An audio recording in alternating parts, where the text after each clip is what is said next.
The $2,000 announcement that changed the conversation. Earlier today, a statement from Donald Trump stopped a lot of people in their tracks.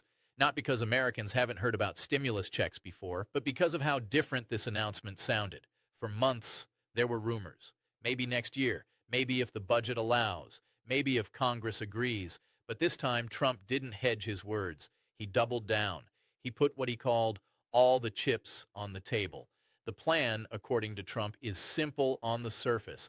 A $2,000 payment described not as welfare but as a dividend targeted for mid-2026. The idea is framed like a business payout.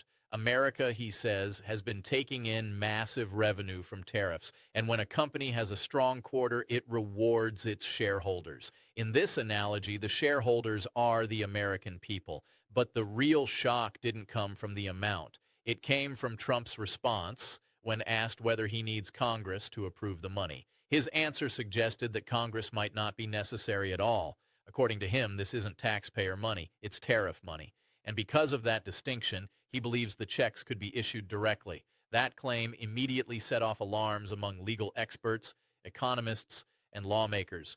Because if true, it would challenge long-standing constitutional rules about who controls government spending. And that's where this story truly begins. Not with the check itself, but with the power behind it. I don't think we need Congress. A constitutional line is crossed. The moment that truly ignited this story wasn't the promise of $2,000, it was a single sentence. When Donald Trump was asked directly whether he would need Congress to approve the money, his answer was strikingly casual. He said he didn't think they would have to go the Congress route. That statement alone sent shockwaves through legal and political circles. Why? Because in the United States, the authority to spend federal money has never belonged to the president alone. It belongs to Congress. This principle is not tradition. It is written law. Article 1, Section 9 of the U.S. Constitution states clearly that no money can be drawn from the Treasury without appropriations made by law. In plain terms, Congress controls the checkbook. The president can propose, but lawmakers must approve. History backs this up. In 2020, when Trump sent out stimulus checks during COVID, Congress passed the legislation. In 2021, when President Biden issued checks, Congress approved those as well. Different administrations, same process. But this time, Trump is arguing that the rules are different. His claim is that tariff revenue is not tax money. He frames it as profit, money earned from foreign countries. In his words, if the government brings in money through tariffs, it can return that money directly to the people without congressional approval. That framing may sound appealing, but it raises a serious question. Can tariff money really bypass the Constitution? And that question sets the stage for what comes next: legal challenges, lawsuits, and a political confrontation that may be just as important as the checks themselves. The CEO of America. Why Trump calls it a dividend. To understand why this proposal resonates with so many people, you have to look at the language Donald Trump is using. He is not calling this a stimulus check. He is not calling it government aid. He calls it a dividend. In Trump's framing, the United States is not just a country, it's a business. He positions himself as the CEO of America. The tariffs, he says, are like revenue earned from successful deals with China, Mexico, and the European Union. And when a company has a good quarter, it rewards its shareholders. In this story, the shareholders are the American people. From a communication standpoint, it's extremely effective. A dividend feels earned. It feels fair. It feels very different from welfare or government handouts. And that distinction matters, especially to older Americans who value work, ownership, and personal responsibility. But legally, this framing is on very shaky ground. Once tariff money is collected, it goes straight into the U.S. Treasury. At that point, it is federal revenue, regardless of how it was earned. And under the Constitution, all federal revenue is subject to congressional control. Calling it a dividend doesn't change that reality. What Trump is doing here is reframing the debate before it even starts. Instead of arguing about spending, he's talking about sharing success. Instead of asking permission, he's asserting authority. That makes this move politically powerful, but constitutionally dangerous. Because if a president can declare himself the CEO and distribute money unilaterally, it would fundamentally change the balance of power in Washington. And that is exactly why critics say this approach, while brilliant as marketing, is almost guaranteed to end up in court. What happens if Trump signs the order anyway? So let's play this forward. Imagine Donald Trump decides not to wait. He signs an executive order announcing $2,000 payments to American households. The checks are framed as tariff dividends. The messaging is clear. The headlines explode. What happens next is almost certain. Within hours, not days, lawsuits would be filed. Democratic leadership in Congress would immediately challenge the action in federal court. Their argument would be straightforward. The president does not have the authority to spend federal revenue without congressional approval, regardless of where that revenue comes from. And historically, courts have sided with Congress on this issue. The Constitution is explicit. Once money enters the Treasury, it becomes subject to appropriations law. Tariff revenue is not a personal fund controlled by the executive branch. It is public money, and public money requires legislative approval. Trump could attempt to argue that existing trade laws give him discretion over tariff funds.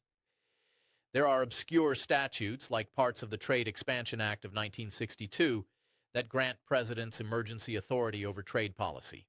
But using those laws to justify direct payments to citizens would be a massive legal stretch.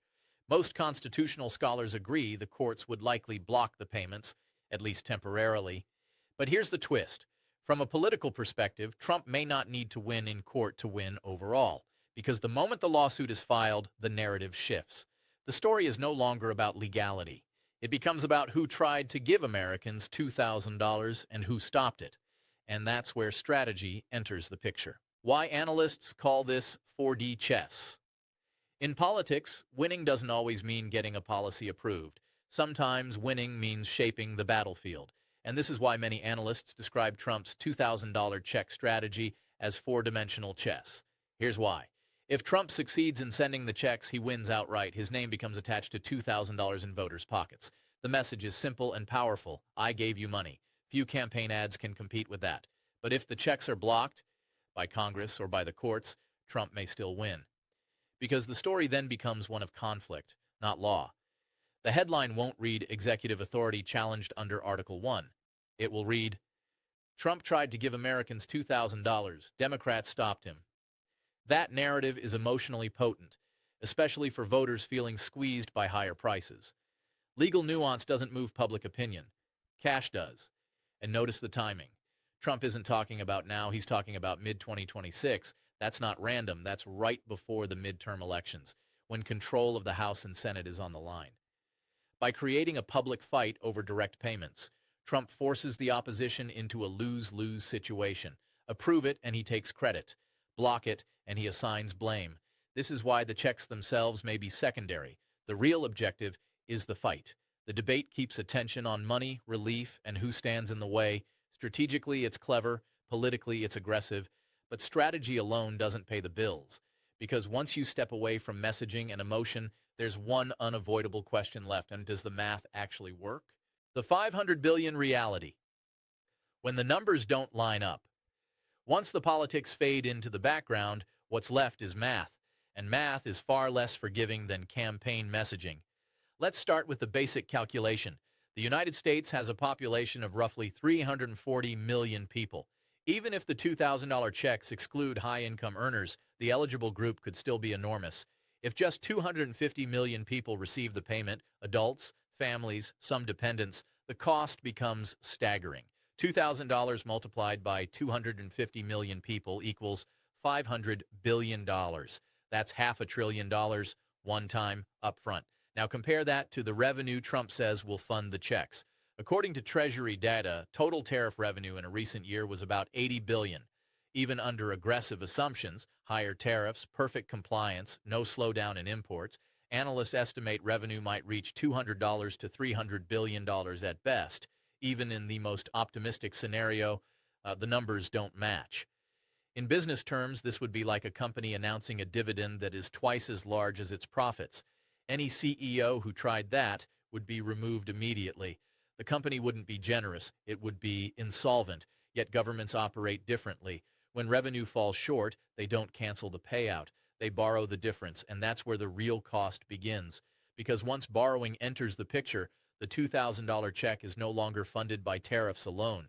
It's funded by debt, debt that carries consequences long after the money is spent. And that leads directly to the next question.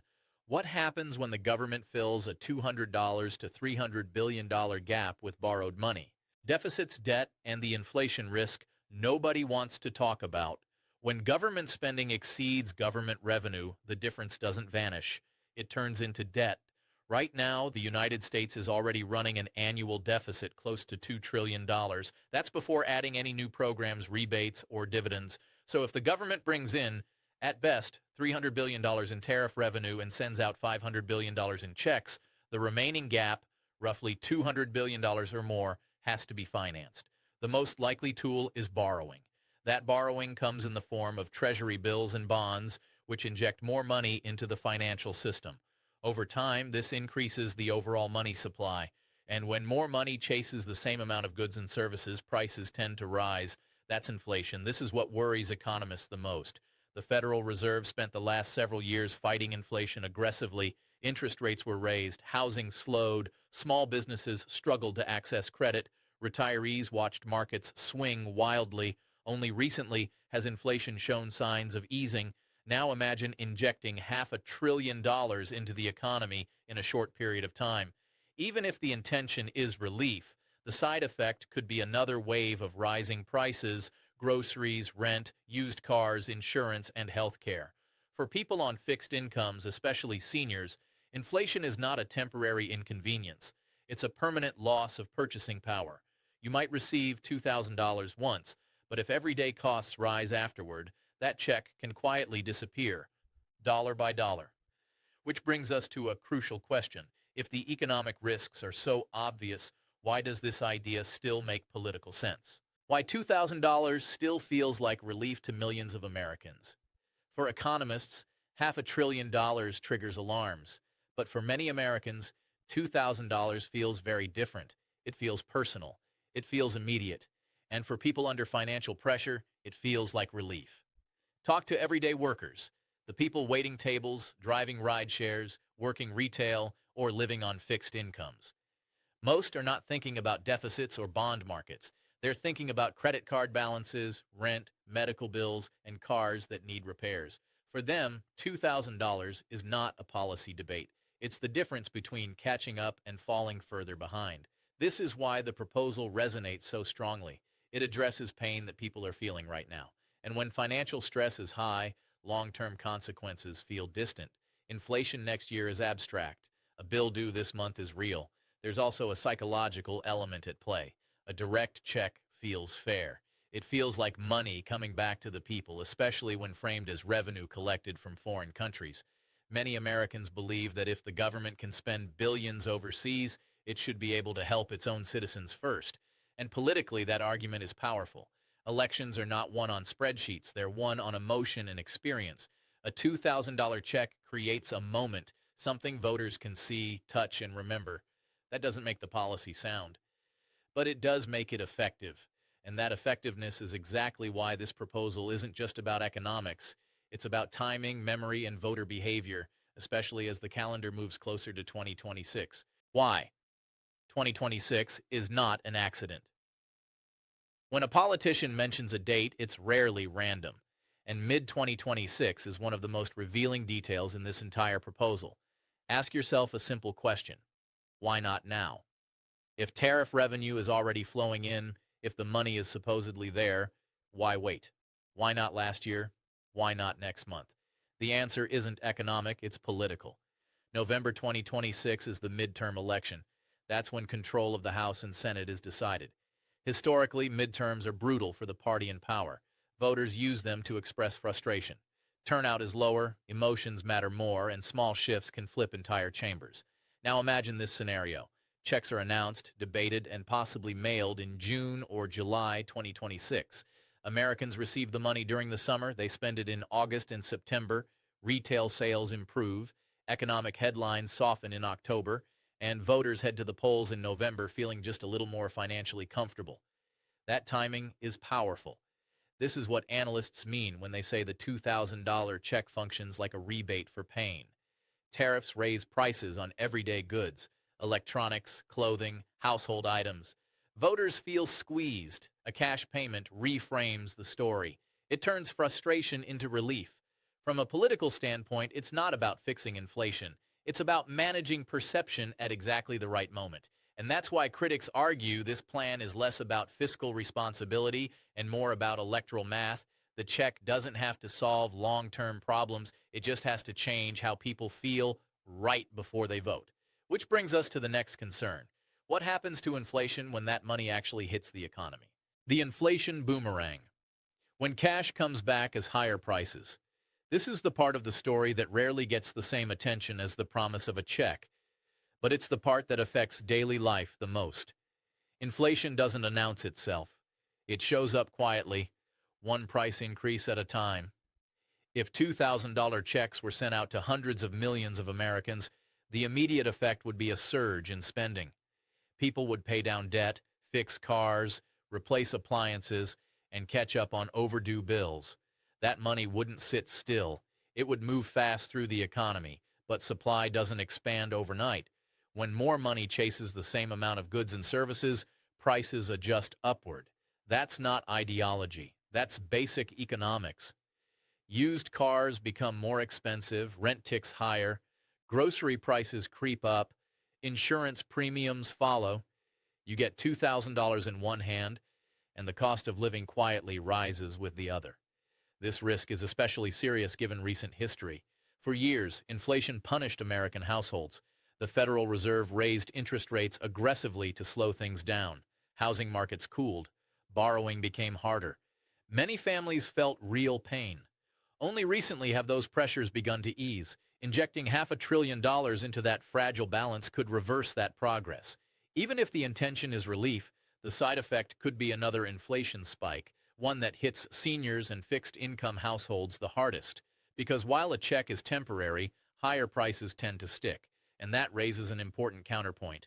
If inflation risk is real, why do so many voters still support this idea? Why many Americans say, "I'll take the $2,000 anyway." For policy experts, inflation risk is a red flag.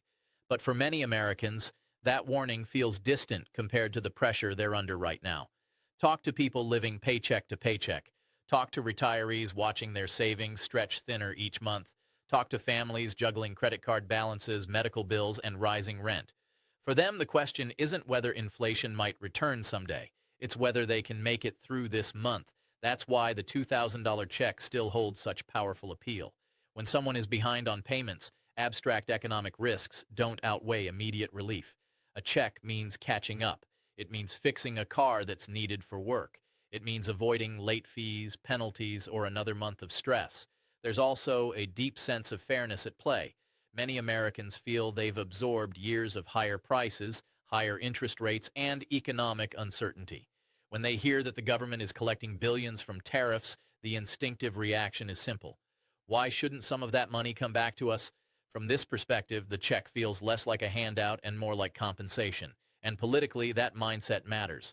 Voters don't evaluate policies in a vacuum. They evaluate them through lived experience. A tangible benefit today often outweighs a theoretical cost tomorrow. This is why warnings about inflation, debt, and long-term consequences often fail to change public opinion. They may be correct, but they don't address the urgency people feel right now. And that urgency is exactly what makes this proposal so potent and so dangerous at the same time. The power of marketing. Why a check beats any speech more than anything else. This proposal highlights one undeniable truth about modern politics. Marketing matters. Donald Trump understands this better than most politicians. He knows that policy papers don't stick with voters, but moments do. And nothing creates a lasting political memory like money arriving in the mailbox. A $2,000 check is not just financial relief, it's a symbol, it's tangible, it's personal, and most importantly, it's memorable. Voters don't remember which committee approved the funding, they don't remember the legal language in the bill, they remember who they associate with the check. History shows this again and again. When money goes out, the president gets the credit, even if Congress did the work behind the scenes. By calling the payment a dividend, Trump elevates the message even further. A dividend implies ownership. It suggests success. It reframes the government not as a spender, but as a profitable operation sharing gains with its people. That framing is powerful, especially among older Americans who grew up associating dividends with stability and reward. At the same time, this strategy puts enormous pressure on opponents. Blocking a check is far harder to explain than blocking a policy. Saying no to cash requires long explanations, inflation, debt, constitutional limits, none of which fit neatly into a headline or a soundbite. That's why analysts describe this as a branding move as much as a policy one. Once expectations are set, the conversation shifts. The debate becomes emotional, not technical. And in politics, emotion usually wins. Which brings us to the final question. What happens next, and what should viewers realistically expect? Who really wins, and who bears the risk? When you step back and look at the full picture, one thing becomes clear. This proposal isn't just about money, it's about leverage. From a political standpoint, Donald Trump has positioned himself well. If the checks go out, he claims victory. He becomes the leader who put $2,000 into Americans' hands. That's a powerful narrative heading into a midterm election year. If the checks are blocked by Congress or the courts, Trump still benefits. He can point to the effort and say, "I tried to help you and they stopped me." In that scenario, the opposition is forced to defend legal and economic arguments while he stays focused on relief and action. That's why many analysts say this is a win-win strategy politically. But politics and economics don't always reward the same behavior. Economically, the risks remain substantial. The math is tight. The revenue is uncertain. The legal foundation is shaky. And the inflation risk is real. Even supporters of the idea acknowledge that if the plan is funded through borrowing, the cost doesn't disappear. It shifts into the future. For everyday Americans, especially seniors and those on fixed incomes, this creates a difficult balance.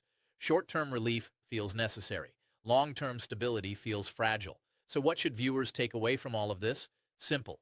Don't confuse confidence with certainty. A strong promise is not the same as a signed law. A confident tone does not guarantee a check in the mail. Until Congress acts and the courts rule, this proposal remains a high-stakes political move, not a financial guarantee. Understanding that difference is the first step to making informed decisions in an uncertain moment. The worst-case scenario, when inflation hits seniors the hardest. If there is one group of Americans with the most to lose from a resurgence of inflation, it's seniors and retirees. Unlike younger workers, retirees cannot simply ask for a raise or work more hours when prices rise. Many rely on fixed incomes, Social Security, pensions, and savings built over decades. When inflation accelerates, purchasing power erodes quietly but relentlessly. This is why economists warn that large, debt-funded cash programs can be especially dangerous for older Americans. A one-time $2,000 check may provide short-term relief, but if it contributes to higher prices afterward, the long-term impact can outweigh the benefit. Rent increases don't reverse. Grocery prices rarely fall back. Healthcare costs tend to rise faster than overall inflation. Social Security cost of living adjustments help, but they often lag behind real-world expenses. By the time benefits adjust, prices have already moved higher. Savings accounts lose value. Fixed pensions buy less each year. In that scenario, the check becomes a trade-off, immediate help in exchange for lasting pressure. This doesn't mean relief programs should never exist. It means timing, scale, and funding matter, especially when inflation is already a concern. For seniors, the key risk isn't missing out on a $2,000 payment. It's waking up months later and realizing that everyday necessities now cost more than they used to, permanently. And that's why understanding the full picture matters. Because when inflation returns, it doesn't hit everyone equally. The bottom line: promise, politics, and personal preparedness. At the end of the day, the $2,000 check debate comes down to one simple truth. A promise is not the same thing as a plan. Donald Trump has made his position clear. He believes tariff revenue should be returned to the American people. He believes it can be done quickly, and he believes it can be done without Congress. That message is bold, confident, and emotionally powerful. But the reality is more complicated. There are unanswered legal questions. There are serious budget gaps. There are inflation risks that cannot be ignored. And there is a constitutional process that has not yet been followed. Until those hurdles are cleared, no check is guaranteed, no matter how strongly it is promised. For viewers, especially seniors and retirees, the most important takeaway is not whether to support or oppose the idea. It's how to think clearly in the middle of political noise. Do not spend money you do not have yet. Do not plan around a payment that has not been approved. Stay informed, but stay cautious. Watch what Congress does. Watch what the courts decide, and pay attention to how the economy responds to large policy shifts. If a check arrives one day, it can be helpful, but it should be treated as a bonus, not a foundation, because long after campaign promises fade, what matters most is stability, purchasing power, and peace of mind. In uncertain times, information is protection, and understanding both the upside and the downside puts the decision back where it belongs, with you.